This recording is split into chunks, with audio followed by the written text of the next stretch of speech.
Hello दोस्तों, आज हम बात करेंगे नेचुरल स्कूल ऑफ ज्यूरिस्पोंडेंस का, जो कि ज्यूरिस्पोंडेंस कोर्स का ये सीरीज है। इसमें हम नेचुरल स्कूल के बारे आज पढ़ेंगे। इसमें कौन कौन से थ्योरिस्ट थे और उन्होंने क्या क्या कहा, तो हम इसको डिस्कस करते हैं। तो नेचुरल स्कूल ऑफ ज्यूरिस्पोंडेंस, जिसमें हम सबसे पहले बात करेंगे इंट्रोडक्शन ऑफ नेचुरल लॉ। तो नेचुरल से लॉ से ही हमारा नाम पड़ गया नेचुरल लॉ स्कूल, ठीक है। तो सबसे पहले हम इंट्रोडक्शन करेंगे नेचुरल लॉ। नेचुरल लॉ होता क्या है? What is natural law? Natural law is one of the oldest school of jurisprudence. तो अगर हम बात करेंगे या कोई सवाल आता है एग्जाम में कि which is the oldest school of jurisprudence, तो हमारा होगा नेचुरल लॉ, जो नेचर से आया है, ठीक है। It states that there exists a higher law based on nature, region, morality or God, and every human law should conform to that higher law। कहने का मतलब ये है कि नेचुरल लॉ जो है हमारा कहाँ से आएगा? नेचर से, रीजनिंग से आएगा, मोरालिटी से आएगा और जो गॉड या डिवाइन से आएगा, ठीक है। और जो ह्यूमन लॉ हम जो बनाते हैं उसको उसके फॉलो करना चाहिए, ठीक है। जो हमारा हायर लॉ है, हायर लॉ को ही हम नेचुरल लॉ कहते हैं, जो कि हमारा nature, reasoning, reason, you can say morality, God, divine, यहाँ से आता है, उसको हम हायर लॉ कहते हैं। और वहाँ से एक्सट्रैक्ट करके हम ह्यूमन लॉ बनाते हैं। तो ह्यूमन लॉ को मस्ट फॉलो करना चाहिए हायर लॉ को, जो कि नेचुरल लॉ है, ठीक है। In simple words, natural law says that law is not merely what the government writes in statutes, a law must also be just, moral and reasonable. तो ये कहने का मतलब वही बात, जो ह्यूमन लॉ जो हम बनाते हैं, जो एक गवर्नमेंट बनाता है, वो एक जस्ट होना चाहिए, मतलब फेयर होना चाहिए, मोरलिटी होना चाहिए उसमें, और रीजनेबल होना चाहिए, ठीक है। तभी उस लॉ को हम नेचुरल लॉ मानेंगे। If a law is immoral और unjust, natural law theorist argue that it lacks the true legal legitimacy. कहने का मतलब कि अगर जिस लॉ में, जो कि ह्यूमन लॉ जो बनाया है, उसमें अगर इमोरलिटी है, अनजस्ट है, अनफेयरनेस नहीं है, तो हम उसमें कहेंगे कि लैक ऑफ ट्रू लेगिटिमेसी, ठीक है। उसमें मोरलिटी नहीं है। Simple example, imagine parliament passes a law saying that people belonging to one religion can not vote, the law is properly passed. तो एक लॉ बन गया, ह्यूमन लॉ बन गया कि जो है एक रिलीजन का वो वोट नहीं दे पाएगा। तो अब सवाल आता है नेचुरल स्कूल की तरफ से, is still a good law? तो ऑस्टिन जो हमारा जो है एनालिटिकल स्कूल ने कहा, तो वो बोलेगा हाँ ये गुड लॉ है, because the sovereign has made it. मतलब जो हमारे ऊपर जो है बैठे हैं हेड, उन्होंने ये बनाया और पास किया, तो हाँ ये लॉ है, जो एनालिटिकल स्कूल जो हमारा कहता है उसके हिसाब से। बट नेचुरल लॉ बोलेगा नहीं, क्योंकि ये अनजस्ट है, मतलब इसमें फेयरनेस नहीं है, एक रिलीजन को क्यों रोका गया, उसके भी अधिकार हैं वोट देने का, because it violets justice, equality and morality. इसलिए नेचुरल स्कूल क्या कहेंगे कि नहीं, because it violets justice, equality and morality. मतलब मोरलिटी नहीं है, इक्वलिटी नहीं रहा और जस्टिस भी नहीं रहा इसमें। Therefore N unjust law can not be considered a true law. मतलब जिसमें फेयरनेस नहीं है, वो जो ह्यूमन लॉ हम बना रहे हैं, वो उसको ट्रू लॉ नहीं माना जाएगा एज पर नेचुरल स्कूल। अब a famous Latin maxim, lex injusta not non east lakes, मतलब a unjust law is not law. तो ये फेमस मैक्सिम है लैटिन का। तो ये एग्जाम में कभी कभी पूछता है, या फिर आप लिख सकते हो एग्जाम में कि लेक्स इनजस्टा नॉन इस्ट लेक्स, मतलब an unjust law is not law, मतलब जिसमें फेयरनेस नहीं है उसको लॉ नहीं मानेंगे। This maxim is commonly associated with the natural law tradition, especially the writings of saint Augustine and saint Thomas Aquinas. अब आते हैं jus naturale means natural law. ये भी एक मैक्सिम है। Jus naturale means natural law. Jus gentium means law of nations. Just gentium means law of nations. Jus civile means civil law of state. Civile तो jus मतलब justice law, तो civil law of state. Just gentium means law of nations, and just naturally means natural law. Okay. Basic philosophy. Natural law believes law come from nature, human reason and morality. Human legislation should follow these principles. कहने का वही मतलब हुआ।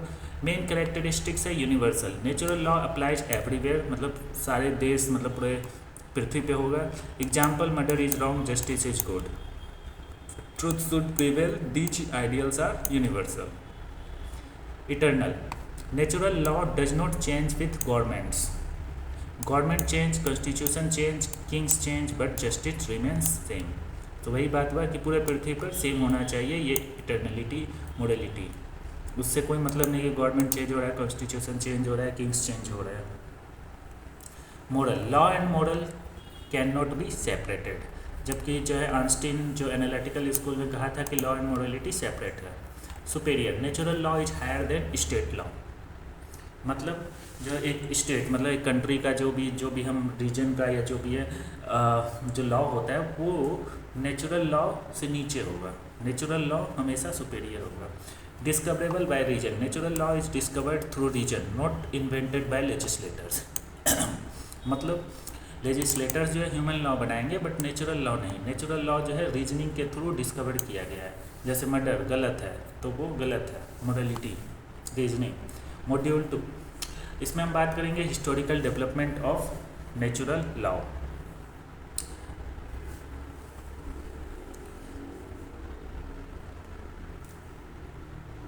Natural law evolved over 25,000 of years ago. Okay. It is based understood in 4 stages. मतलब जो ये natural law है ये लगभग 2500 साल पुराना है, वहाँ से आते जा रहा है। तो इसको हमने क्या किया है कि 4 स्टेजेस में बांट दिया गया है। ओके।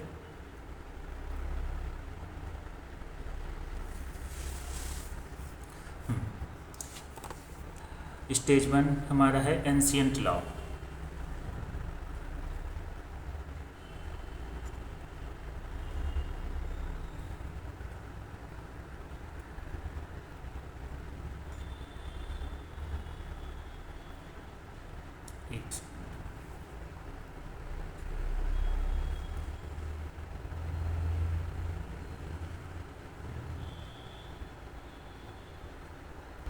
हाँ, तो अब चलते हैं स्टेज 1। हमने क्या पढ़ा ऊपर, हमने ये पढ़ा कि जो है हिस्टोरिकल डेवलपमेंट जो है लगभग 2500 साल पुराना से डेवलप हुआ हुआ, इवॉल्व हुआ हुआ है। तो अब हम इसको 4 स्टेज में बांटेंगे, क्योंकि उतना साल को जो है उतना अलग अलग साल में बांटना सही नहीं है पढ़ने के लिए। तो हमने 4 स्टेज में बांट दिया। पहला स्टेज में जिसको हम कहते हैं एंशिएंट नेचुरल लॉ, जो हमने माना कि 500 BC से लेकर 200 AD तक का समय को हमने स्टेज 1 में काउंट किया है।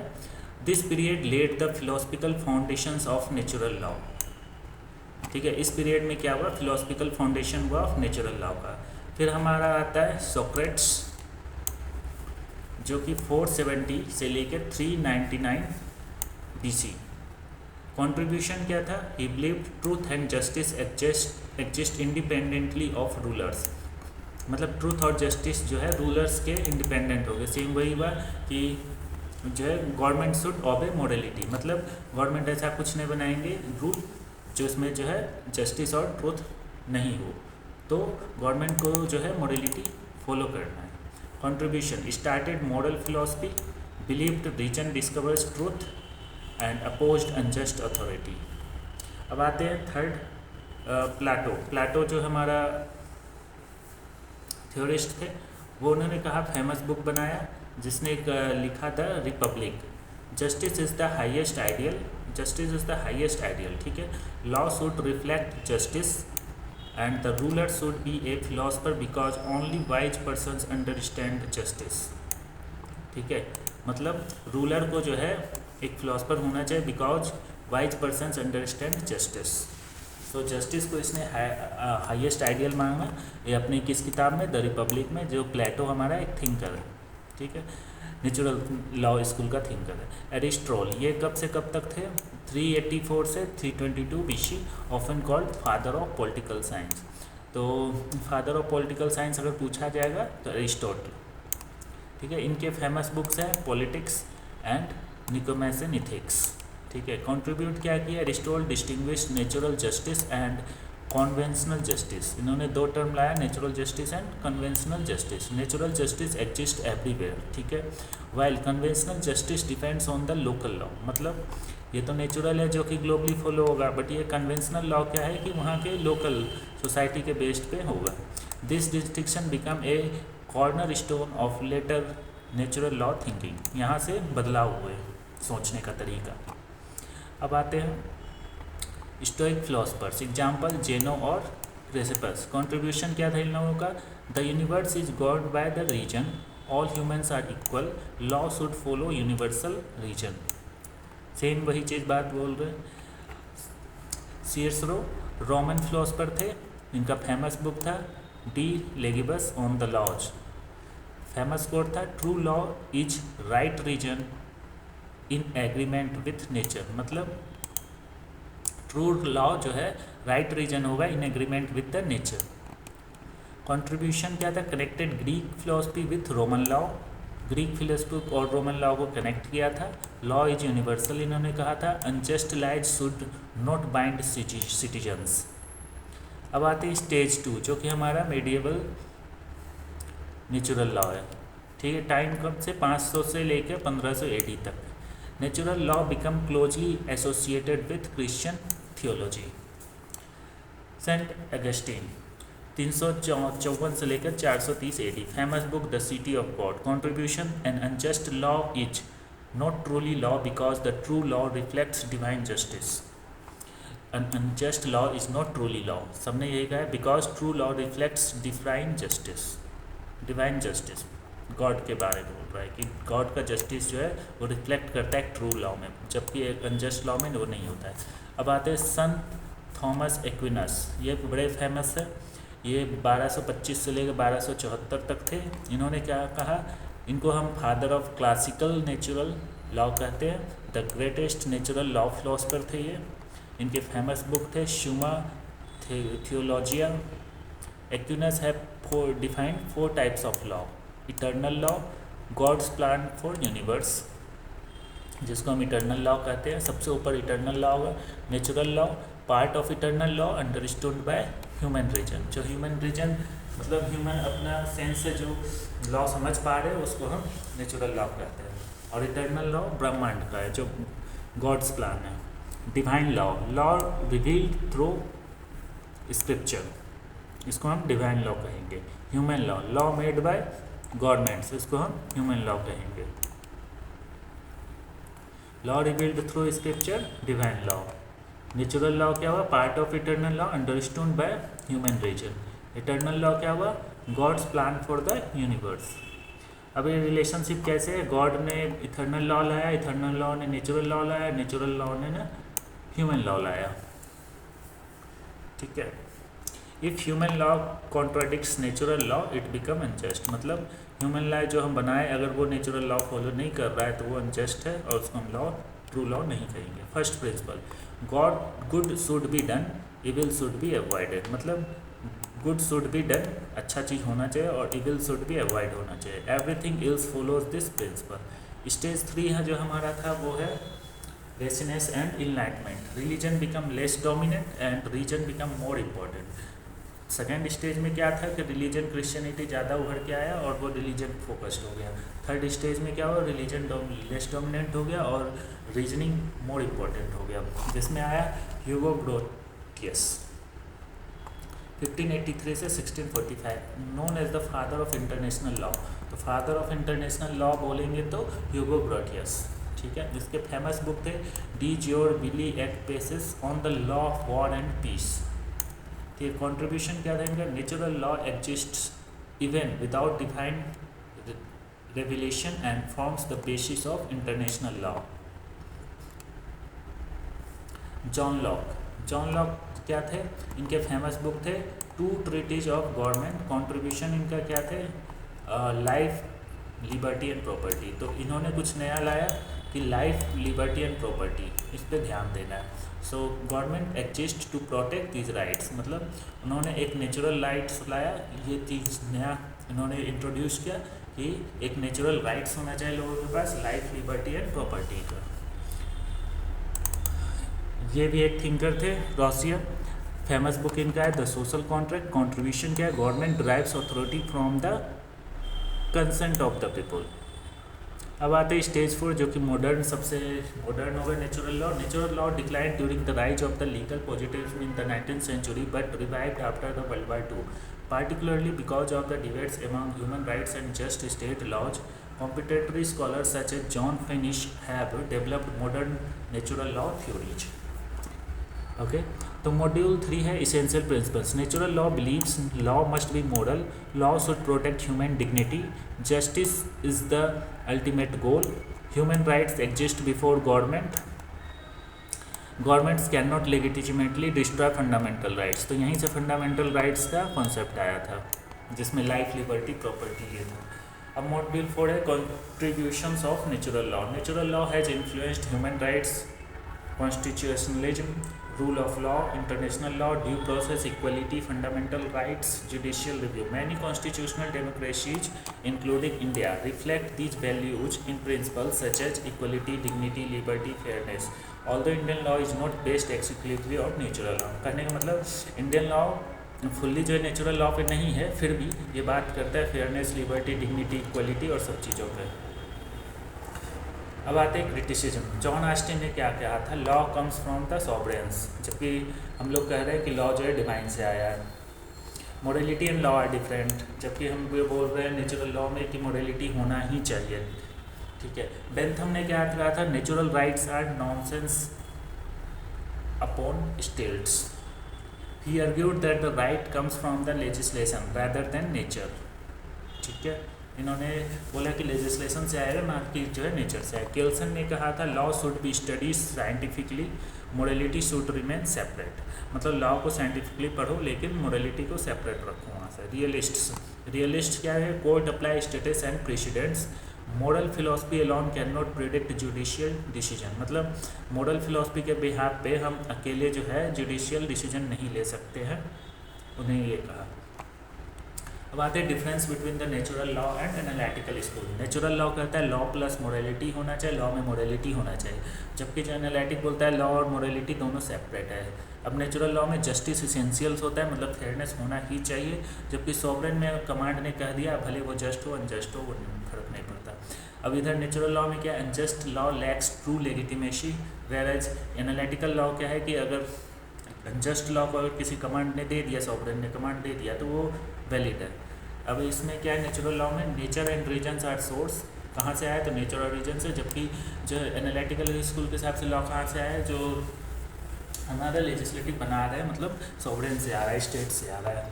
अब इम्पॉर्टेंट पब्लिकेशंस जो हमने अभी पीछे पढ़ा वो था Plato the Republic book publish किए थे, एरिस्टोट हमारा पॉलिटिक्स, निकोमेंस एथिक्स, सिरसियो हमारा Cicero, de legibus, saint Augustine the city of God, saint Thomas Aquinas, Summa Theologiae, Hugo Grotius, de jure belli ac pacis, war वाला ये book था, peace and war, and John Locke के two treatises of government.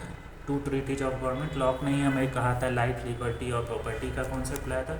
रिसाउ है social contract. अब आते हैं exam में कैसे क्वेश्चंस आ सकते हैं। Define natural law, state the characteristics of natural law, explain Aquinas and 4 kinds of law. तो इनके 4 काइंड्स ऑफ लॉ थे, eternal law, natural law, divine law, human law. ठीक है, what is the difference between natural law and positive law, ये अभी हमने पढ़ा ऊपर। पॉजिटिव लॉ जो कि हम एनालिटिकल लॉ कहते हैं उसको, जो कि मॉरल और लॉ में कोई समानता नहीं है, मतलब सिमिलरिटी नहीं है, उसको अलग ही रखा गया है। Explain the role of the John Locke in natural. John Locke ने हमें कहा क्या था, नेचुरल राइट्स का कॉन्सेप्ट दिया था, जैसे कि लाइफ, लिबर्टी, प्रॉपर्टी, ये सब। लॉन्ग क्वेश्चंस में क्या है, trace the historical development of natural law, जिसमें हम 4 स्टेज में बांट के उसको हम हिस्टोरिकल डेवलपमेंट बता सकते हैं। Critically examine the natural law of jurisprudence. Explain the contribution of Sant Thomas एक्विनस। एक्विनस को ही हम फादर ऑफ जो है हमारा क्या बोलता है, लेटेस्ट जो है नेचुरल लॉ कहते हैं, नेचुरल स्कूल का फादर कहते हैं। और discuss the influence of natural law on the modern constitution law and human rights. अब आते हैं father of classical natural law, ये फादर ऑफ, इसने कंट्रीब्यूशन जो था हमारे संत एक्विनस का, ये क्लासिकल मतलब लेटेस्ट जो भी हमारा classical natural law. Saint Thomas Aquinas father of international law हो गया हमारा। ह्यूगो ग्रोटियस ह्यूमन राइट्स हमें किसने दिया, नेचुरल राइट्स किसने दिया, life liberty property John Locke ने। 4 टाइप्स ऑफ लॉ किसने दिया था, एक्विनस ने दिया था। Eternal, natural, divine and human. Famous maximum था लेक्स इनजस्टा नॉन इस्ट लेक्स, मतलब unjust law is not law. Core idea law and morality are intrinsically connected. Core idea is जो नेचुरल स्कूल का है वो कि मोरलिटी और लॉ दोनों कनेक्टेड है। सजेस्टेड लर्निंग ऑर्डर इन ठीक है, तो बेसिकली यहाँ तक था हमारा चीज़ें। तो जो एग्ज़ाम्स में पूछेंगे 4 स्टेज, हिस्ट्री पूछेगा तो स्टेज 4 स्टेज में हम डिफाइन कर सकते हैं कि कौन कौन से स्टेज में क्या क्या हुआ था। ठीक है, तो सबसे जैसे एंशियंट नेचुरल लॉ में हमारा आया था ये सारे कॉन्ट्रीब्यूशंस हुए थे, सॉक्रेट्स एंड प्लेटो आया था द रिपब्लिक बुक लेके। ठीक है, एरिस्टोटल आया था, उसने father of political science, often called father of political science, ये भी सवाल आ सकता है। इसने famous book politics and economics ethics बनाया। ठीक है, उसके बाद जो हमारा स्टेज 2 मेडिएवल नेचुरल लॉ था, इसमें नेचुरल लॉ जो है क्रिश्चियन थियोलॉजी पे चला गया था और ये सारे हुए थे। क्विनस आए थे, उसमें क्लासिकल नेचुरल लॉ के फाउंडर थे, फादर कहलाते हैं। ठीक है, इन्होंने 4 बोला, 4 तरह के लॉ होते हैं, eternal, natural, divine and human law. Relationship इन्होंने ये बताया, गॉड इटर्नल लॉ, तो ये नेचुरल ह्यूमन लॉ बन गया। ठीक है, स्टेज 3 एग्रेशंस एंड इनलाइटमेंट, इसमें जो है रिलीजन हट के जो है रीजनिंग पे फोकस हुआ। ह्यूगो ग्रोटियस था जिन्होंने इंटरनेशनल लॉ का कॉन्सेप्ट लाया, फादर ऑफ इंटरनेशनल कॉन्सेप्ट।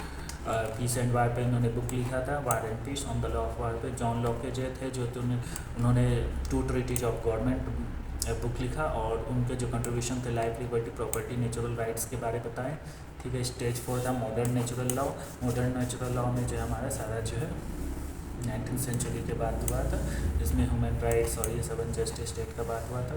बाकी जो है कंट्रीब्यूशंस जो हमारे ये थे नेचुरल राइट्स में, ह्यूमन राइट्स, इंटरनेशनल लॉ आया, ये सारा चीज़ें जो है नेचुरल लॉ के अंदर डेवलप हुआ उनके हिस्ट्री में। जो हम हिस्ट्री बताएंगे तो इसमें ये सारी चीज़ें डेवलप हुई, ये सारा चीज़ हमें मिला है। ठीक है, और ये सारे क्रिटिसिज्म थे जिसने क्रिटिसाइज किया था।